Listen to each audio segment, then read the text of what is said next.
ہرکل نے اپنے محافظ دستے کے کماندار کو بلایا اور اس کے کان میں کچھ کہا۔ کماندار دوڑتا ہوا باہر نکل گیا۔ ہرکل نے مختلف حاکموں کو باری باری احکام دینے شروع کر دیے۔ اس کے سامنے مسئلہ یہی تھا کہ وہ رباع میں اپنی بکھری ہوئی فوج کو اکٹھا کر سکتا ہے یا نہیں۔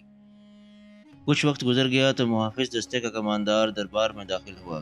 ہرکل کے اشارے پر وہ باہر گیا اور جب واپس آیا تو اس کے ساتھ ایک قیدی تھا جس کے پاؤں میں بیڑیاں تھیں اور ہاتھ زنجیر میں بندھے ہوئے تھے۔ وہ کوئی مسلمان تھا، جوان اور خوبرو۔ اس کی تراشی ہوئی چھوٹی چھوٹی داڑھی اس کے چہرے پر پھب رہی تھی اور اس کے مردانہ حسن میں اضافہ کر رہی تھی۔ وہ قیدی تھا لیکن اس کے کپڑے صاف ستھرے تھے اور منہ سر دھلا دھلایا لگتا تھا۔ ہرکل کے حکم پر اسے دربار کے وسط میں کھڑا کر دیا گیا۔ اس وقت تک مسلمانوں اور رومیوں کے درمیان جو جنگیں ہوئی تھیں ان میں ہزارہ رومی جنگی قیدی بنا لیے گئے تھے اور مسلمانوں نے انہیں پیچھے بھیج دیا تھا۔ کچھ مسلمان بھی جنگی قیدی ہوئے تھے جن کی تعداد بہت ہی تھوڑی تھی۔ ہرکل کے حکم سے 2 یا 3 مسلمان قیدیوں کو قید خانے میں رکھا گیا تھا اور باقی قیدیوں کے ساتھ اس قدر برا سلوک ہو رہا تھا کہ وہ بھوکے پیاسے مر رہے تھے۔ مسلمان قیدیوں کو انسان سمجھا ہی نہیں جاتا تھا۔ کوئی بھی نہ سمجھ سکا کہ ہرکل نے ان 2-3 قیدیوں کو قید خانے میں کیوں رکھا ہے۔ اب ان میں سے ایک قیدی اس کے دربار میں لایا گیا۔ اس کے لباس اور حلیے سے پتہ چلتا تھا کہ اس کے ساتھ نہایت اچھا سلوک کیا جاتا ہے، اس کی دیکھ بھال بھی ہوتی ہے اور اسے کھانا بھی بہت اچھا دیا جاتا ہے۔ تم جنگی قیدی ہو، ہرکل نے اس قیدی سے کہا۔ تم جانتے ہوگے کہ جنگی قیدیوں کے ساتھ یہاں کیا سلوک ہوتا ہے۔ آدھے سے زیادہ قیدی مر چکے ہیں اور باقی جو ہیں وہ ہڈیوں کے ڈھانچے بن گئے ہیں، لیکن تمہیں ہم نے اپنا معزز مہمان بنا کر رکھا ہے۔ قید خانے کی کوٹڑی میں صرف اس لیے رکھا ہے کہ تم فرار نہ ہو جاؤ۔ میرے حکم سے تمہاری جو عزت کی گئی ہے اور تمہیں جو سہولیات دی گئی ہیں، اس کے عوض میں تم سے راز کی ایک بات معلوم کرنا چاہتا ہوں اور امید رکھتا ہوں کہ تم مجھے یہ بات بتا دو گے، پھر میں تمہیں آزاد کر دوں گا۔ تم نہیں بتاؤ گے تو میرے پاس اور بھی قیدی ہیں، وہ بتا دیں گے اور میں تمہیں قتل کروا دوں گا۔ تم ایک ذمہ دار آدمی ہو، میں جانتا ہوں ایک جانباز گروہ کے کماندار ہو۔ تم جو بات جانتے ہو وہ کوئی اور نہیں بتا سکتا۔ تم بادشاہ ہو یا سپہ سالار، مجھ پر ان عہدوں اور رتبوں کا کچھ اثر نہیں ہوگا، مسلمان قیدی نے کہا۔ تمہارے جلاد کی تلوار میری گردن پر ہوگی تو بھی راز کی کوئی بات نہیں بتاؤں گا۔ ان خوبصورت اور دلکش کنیزوں اور شہزادیوں میں سے ایک مجھے دے دو گے اور اس کے ساتھ خزانہ میرے قدموں میں ڈھیر کر دو گے تو راز کی بات تو پھر بھی میری زبان پر نہیں آئے گی۔ میں اپنے مجاہد ساتھیوں کے خلاف اور اپنی قوم کے خلاف غداری نہیں کروں گا۔ اگر ہم قتل سے ڈرنے والے ہوتے تو آج تم جیسے طاقتور بادشاہ ہم سے شکست نہ کھاتے۔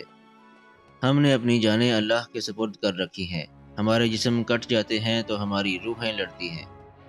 میں تم سے کوئی فوجی راز نہیں پوچھ رہا، ہرکل نے کہا۔ میں کوئی جنگی راز نہیں لینا چاہتا۔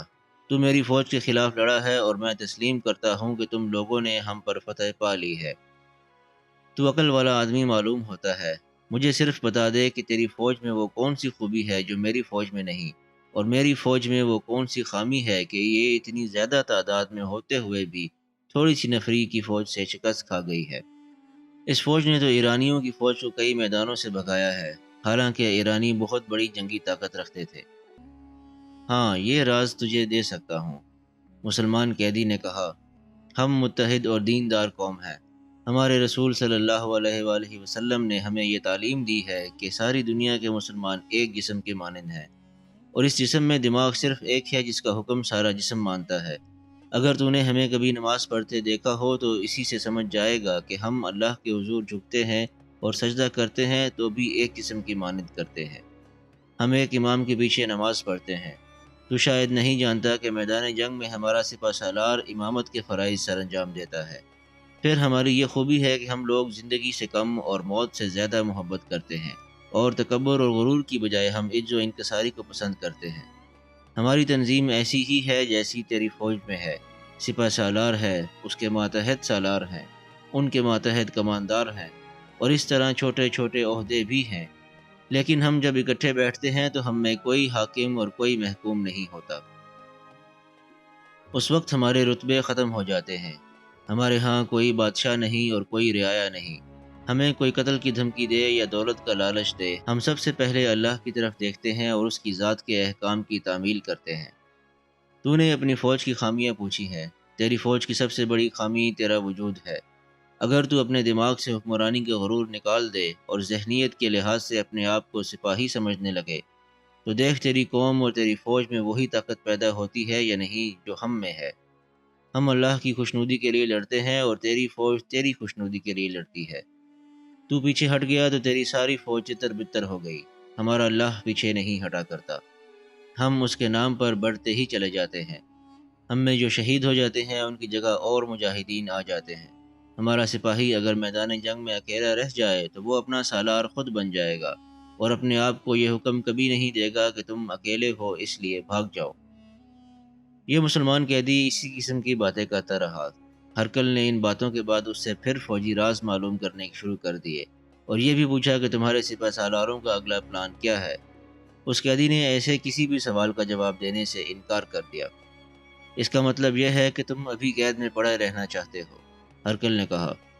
جب تک میرے ان سوالوں کا جواب نہیں دو گے قید میں ہی پڑے رہو گے اور تمہارے ساتھ وہی سلوک ہونے لگے گا جو ہم دشمن کے جنگی قیدیوں کے ساتھ کیا کرتے ہیں۔ ہرکل نے حکم دیا، اسے ابھی اسی کوٹھڑی میں رہنے دو، 2 روز بعد اسے پھر پیش کرنا۔ قیدی کو دربار سے لے گئے۔ اگلی صبح ہرکل کی ایک جوان سال شہزادی گھوڑے پر سوار قید خانے میں آئی۔ قید خانے کے حاکم کو پتہ چلا تو دوڑتا ہوا باہر نکلا اور شہزادی کے آگے جھک گیا۔ وہاں تو شاہی خاندان کے ہر فرد کا حکم چلتا تھا، یہ تو شہزادی تھی۔ شہزادیوں کا تو اور ہی زیادہ احترام کیا جاتا تھا، وہاں ایک نہیں کئی شہزادیاں تھیں۔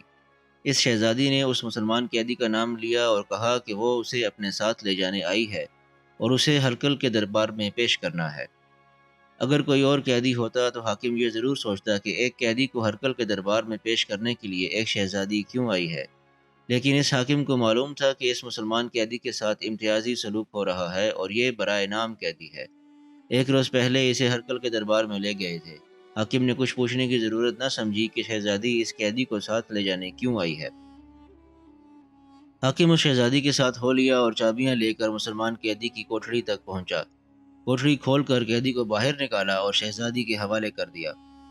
یہ آج شہنشاہ ہرکل کا مہمان ہوگا، شہزادی نے قید خانے کے حاکم سے کہا۔ حکم ہے کہ اس کی بیڑیاں اور زنجیریں اتار دی جائیں، اسی لیے شاہ ہرکل نے یہ حکم بھیجا ہے۔ حکم کی فوراً تعمیل ہوئی۔ قیدی کی بیڑیاں اور زنجیریں اتار دی گئیں اور شہزادی اسے اپنے ساتھ لے گئی۔ خود گھوڑے پر سوار ہوئی اور قیدی سے کہا کہ وہ اس کے ساتھ پیدل چلے۔ وہ کچھ دور تک اسی طرح چلتے گئے کہ شہزادی گھوڑے پر تھی اور قیدی اس کے ساتھ پیدل چل رہا تھا۔ کچھ آگے گئے تو شہزادی نے گھوڑا روک لیا۔ میرے پیچھے گھوڑے پر سوار ہو جاؤ، شہزادی نے قیدی سے کہا۔ ایڑ لگاؤ اور گھوڑے کو کھلا چھوڑ دو، آگے تمہیں الگ گھوڑا مل جائے گا۔ مجھ سے یہ نہ پوچھنا کہ میں تمہیں کہاں لے جا رہی ہوں۔ قیدی بلا چوں چرا شہزادی کے پیچھے گھوڑے پر چڑھ بیٹھا اور ایڑ لگا دی۔ اس سے آگے گھنا جنگل اور پہاڑی علاقہ تھا۔ شہر سے دور نکل گئے تو قیدی نے شہزادی سے پوچھا کہ کہاں جانے کا ارادہ ہے۔ تم میرے ساتھ نہیں جا رہے، میں تمہارے ساتھ جا رہی ہوں، شہزادی نے کہا۔ مجھے اپنی فوج میں لے چلو، میں واپس آنے کے لیے نہیں جا رہی، اسی لیے تمہیں قید خانے سے نکلوا لائی ہوں۔ قیدی نے لگام کو ہلکا سا جھٹکا دیا، گھوڑا چل پڑا۔ قیدی کو اندازہ نہیں تھا کہ اس کا لشکر کہاں ہوگا، اس لیے پکڑے جانے کا خطرہ ابھی سر پر موجود تھا۔ اس نے گھوڑے کی رفتار ذرا تیز کر دی۔ جس دن کی صبح شہزادی مسلمان قیدی کو قید خانے سے رہا کروا کے لے گئی تھی، اس دن کی شام ہونے کو آ گئی۔ اس شہزادی کا نام شارینہ تھا۔ وہ کسی معمولی سے گھرانے کی لڑکی نہیں تھی کہ گھنٹے 1.5 گھنٹے بعد ہی گھر والے پریشان ہونے لگتے کہ لڑکی گھر سے نکلی تھی اور ابھی تک نہیں آئی۔ وہ شہزادی تھی اور ماں کو معلوم تھا کہ وہ گھوڑے پر گئی ہے، اس لیے کچھ وقت لگا کر ہی آئے گی، لیکن پورا دن گزر گیا تھا۔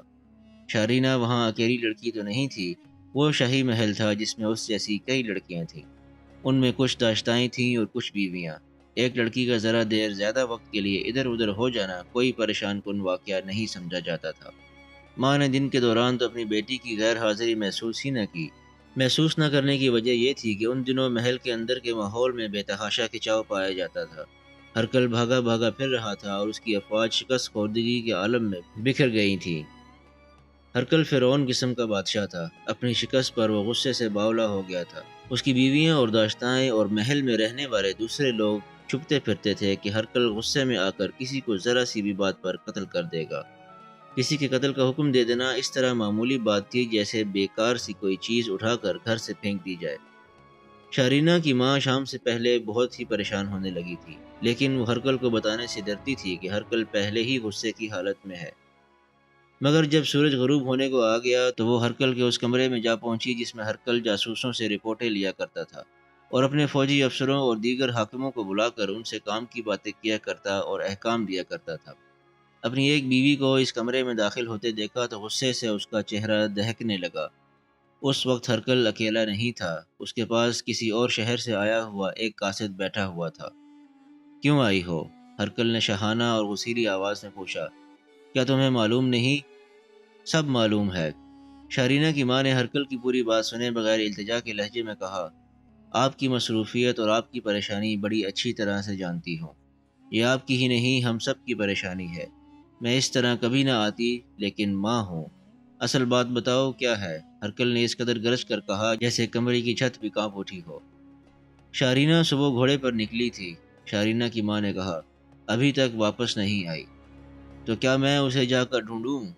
ہرکل نے بڑی تلخ طنز کی اور کچھ دیر شارینہ کی ماں کے منہ کی طرف دیکھتا رہا۔ آخر بولا، اپنی اپنی اولاد پر تم سب خود ہی نظر کیوں نہیں رکھا کرتی؟ کیا محل کے ملازموں، محافظوں اور دیگر کارندوں نے تمہارا حکم ماننا چھوڑ دیا ہے؟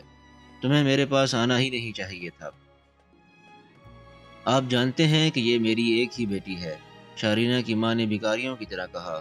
معلوم نہیں کہاں چلی گئی ہے، ملک کے حالات بھی تو ٹھیک نہیں۔ تم ایک بیٹی کو رو رہی ہو، ہرکل نے کہا۔ یہاں پورا ایک ملک اپنی سلطنت سے نکل گیا ہے اور تم ایک بیٹی کو ڈھونڈ رہی ہو؟ ہرکل کی یہی ایک بیٹی یا دو چار بیٹے بیٹیاں ہوتے تو وہ پریشان ہوتا کہ ایک بیٹی کہاں چلی گئی۔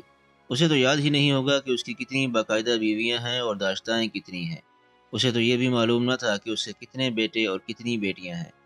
ان دنوں تو اسے اور کچھ بھی یاد نہیں رہا تھا۔ ایک شہزادی کا کہیں غائب ہو جانا اس کے لیے ذرا سی بھی پریشانی کا باعث نہیں بن سکتا تھا۔ شارینہ کی ماں نے ہرکل کی باتیں سنی، اس کی ذہنی حالت دیکھی اور پھر اس کا ایسا سرد رویہ دیکھا تو کچھ اور کہے بغیر وہاں سے نکل آئی۔ اسے کسی نے بتایا تھا کہ اس کی بیٹی کو قید خانے کی طرف جاتے دیکھا گیا ہے۔ ماں اس سوچ میں پڑ گئی کہ قید خانہ آبادی سے کچھ دور ہے اور اس کے ارد گرد تمام علاقہ ویران اور بنجر ہے۔ اس طرف کوئی سیرگاہ نہیں، نہ کوئی اور ایسی جگہ ہے جہاں شارینہ گئی ہوگی۔ قید خانہ تو کوئی ایسی جگہ نہ تھی جسے دیکھنے کے لیے شارینہ گئی ہو۔ اگر وہ قید خانے میں ہی گئی تھی تو شام تک اس کا وہاں رکنا محض بے معنی اور ناقابل یقین تھا۔ وہ آخر ماں تھی، اس کے ذہن میں وہم اور وسوسے پیدا ہونے لگے۔ اسے خیال آیا کہ شارینہ قید خانے میں قیدیوں کو تفریحاً دیکھنے گئی ہوگی۔ ہو سکتا ہے کسی خطرناک قیدی نے اسے مار ڈالا ہو اور قید خانے کے عملے نے اس کی لاش اندر ہی کہیں دبا دی ہو تاکہ ان کے خلاف کوئی کارروائی نہ ہو سکے۔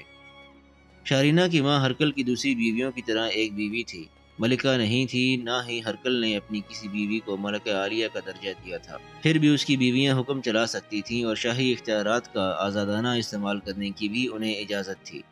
شارینہ کی ماں نے اپنے خاص ملازم کو قید خانے کی طرف دوڑایا کہ داروغہ کو ساتھ لے آئے۔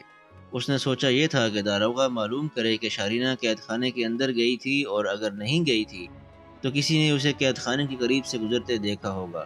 ان سے ایسی توقع تھی ہی نہیں کہ سارا سراغ داروغہ سے ہی مل جائے گا۔ قید خانے کا داروغہ حکم ملتے ہی پہنچ گیا۔ شارینہ کی ماں نے پریشانی کے عالم میں اس سے شارینہ کے متعلق پوچھا کہ وہ قید خانے کے اندر گئی ہوگی، اسے قید خانے کے قریب سے گزرتے کسی نے دیکھا ہوگا۔ داروغہ نے شارینہ کی ماں کے منہ کی طرف ایسی نظروں سے دیکھا جن میں سوال بھی تھا اور حیرت بھی۔ شارینہ کی ماں نے جب یہ کہا کہ شارینہ صبح کی گئی ہوئی ابھی تک واپس نہیں آئی تو داروغہ کے چہرے کا رنگ اڑ گیا۔ ملکہ عالیہ، ہرکل کی بیوی ہونے کی وجہ سے اس نے احتراماً ملکہ عالیہ کہنا ضروری سمجھا اور بولا، کل صبح شہنشاہ ہرکل نے ایک مسلمان قیدی کو طلب کیا تھا۔ آج صبح شہزادی قید خانے میں آئیں اور اس مسلمان قیدی کو رہا کروا کے اپنے ساتھ لے گئی تھی۔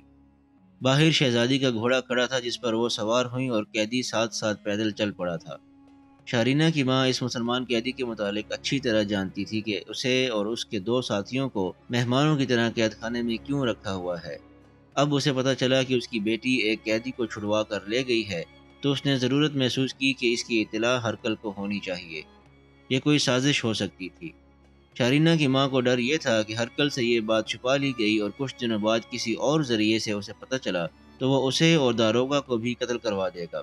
یہ سوچ کر اس نے داروغہ کو ساتھ لیا اور پھر ہرکل کے کمرے میں جا پہنچی۔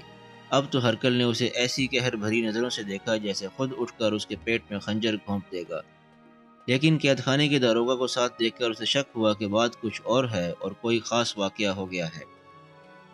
شارینہ کی ماں نے اسے بتایا کہ شارینہ اس مسلمان قیدی کو رہا کروا کے نہ جانے کہاں لے گئی ہے جس قیدی کو کل صبح دربار میں بلایا گیا تھا۔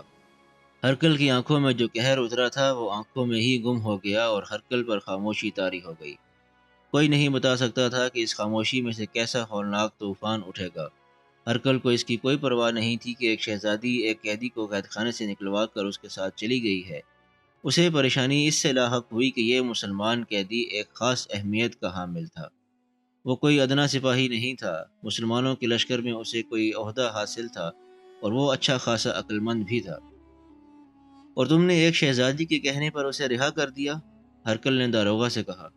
اس کی بیڑیاں اور ہتھکڑی بھی اتار دی؟ یہ میری گرفتاری کی سازش ہو سکتی ہے اور میرے قتل کی بھی۔ قید خانے کا داروغہ چپ چاپ کھڑا تھا۔ اس نے ذہنی طور پر قبول کر لیا تھا کہ اس کی زندگی چند منٹ کی رہ گئی ہے۔ ہرکل کے ہاں سزائے موت سے کم کوئی سزا نہیں تھی۔ کیا تمہیں قتل نہ کروا دیا جائے؟ ہرکل بولا۔ اگر یوں شہزادی کی مدد سے فرار ہونے والا قیدی عیسائی ہوتا تو میرے لیے کوئی خطرہ نہیں تھا۔ فرار ہونے والا مسلمان تھا۔ کیا تم دیکھ نہیں رہے کہ ان مسلمانوں نے ہمیں کس انجام تک پہنچا دیا ہے؟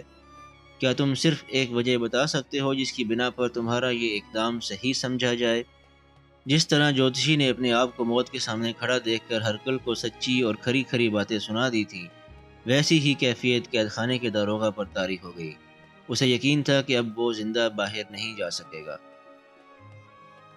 شہنشاہ روم، داروغہ نے کہا، اگر میں شہزادی کا حکم نہ مانتا تو وہ مجھے قتل کروا دیتی۔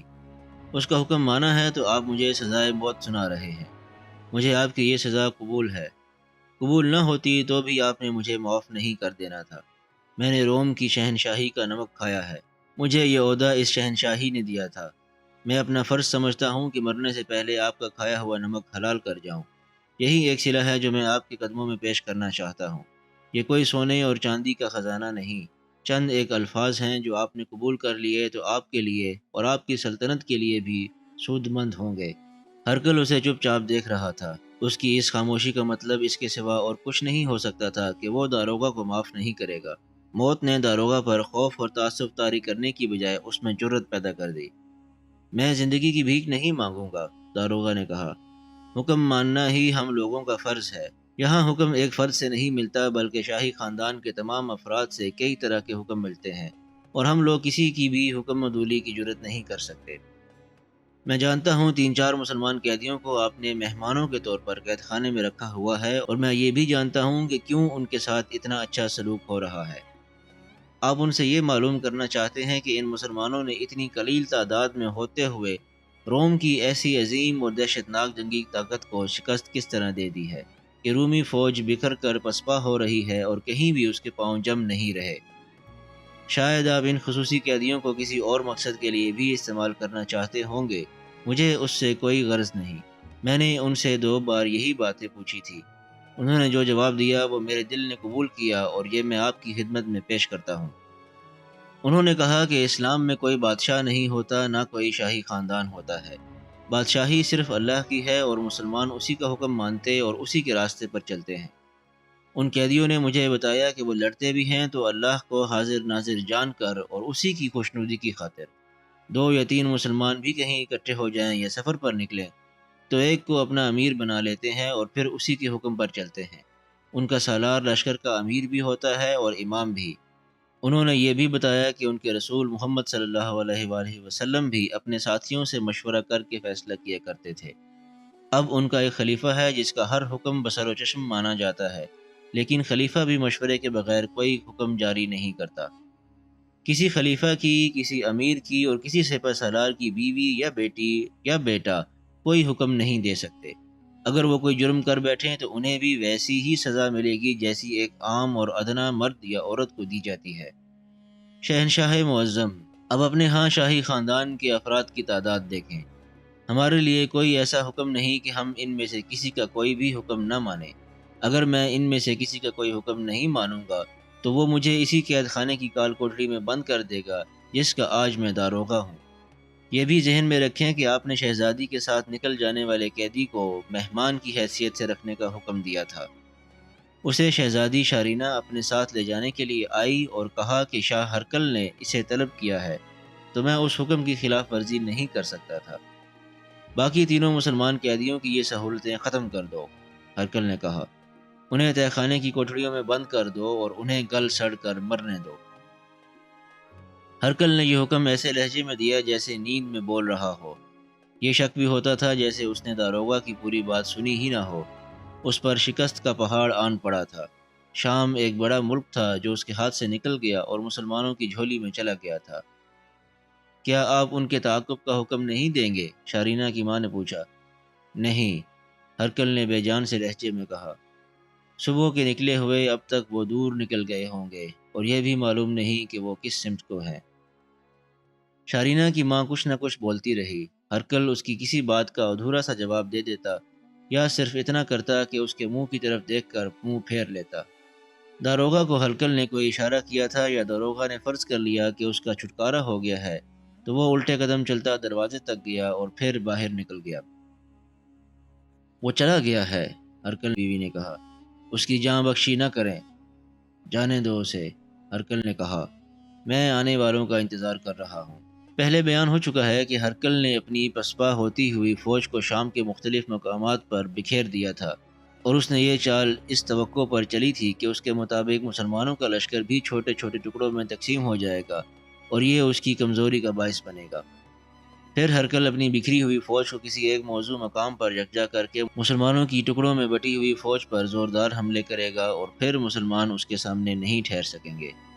ہرکل اب ربا میں آ گیا تھا اور اپنی فوج کو یہیں اکٹھا کرنا چاہتا تھا، لیکن کہیں سے بھی اسے کوئی جواب نہیں مل رہا تھا کہ وہاں کی فوج کب اس تک پہنچے گی۔ یہ تھا وہ انتظار جس کی بے تابی نے اس کا دماغ جکڑ رکھا تھا۔